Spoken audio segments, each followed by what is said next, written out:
So Mike Bloomberg, the billionaire businessman, one of the most successful business people on earth, has a lot of his success as mayor, and he has been a very successful mayor, comes from his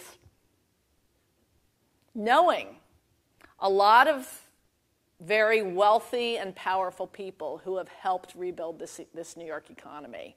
And he can call them up and he can say, oh, we were talking at Davos about this, and when I was golfing with you in the Bahamas, we talked about this, and let's do this. And I don't know that you have that currency.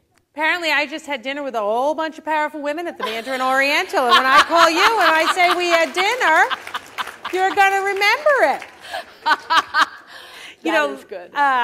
Look, the mayor knows a bunch of people, and good. You know what I mean? And he's used those relationships for the good of the city, and that's a great thing. But one of the things we sell ourselves short sometimes on, look, the main thing Mike Bloomberg did, and I don't minimize his relationships, but he picked up the phone and he asked business leaders to help, and he asked business leaders and other folks to take a break from their business lives or their other lives and come to government. We sometimes oh, woe is us in government. You're never going to want to help us. I've actually never, and I've done it obviously far less than the mayor, but I've never picked up the phone and asked business leaders for help and had them say no. That's never happened.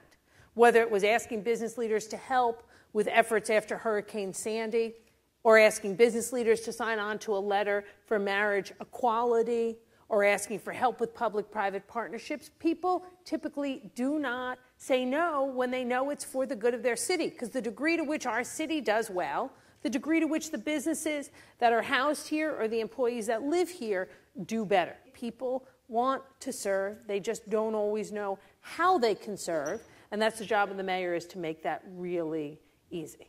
So this is something that every woman in this room thinks about. How strong should I be? How strong should I act? And there was a story, there was a front page New York Times story a few weeks ago that was titled, "Offstage, a proudly brash Quinn isn't afraid to let her fury fly." And among the adjectives in that story were controlling, temperamental, volatile, hot-headed, pushy, bitchy, tough, which are words that you said in a quotation, brassy, aggressive. Are you comfortable with all those words? Pretty much. Yeah? Pretty much, yeah, pretty much.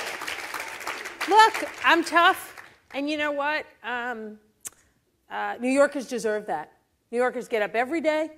They take care of their children. They take care of their parents. They work hard. They fight it out. They slug it out. And they deserve a mayor or a speaker who's going to do exactly the same.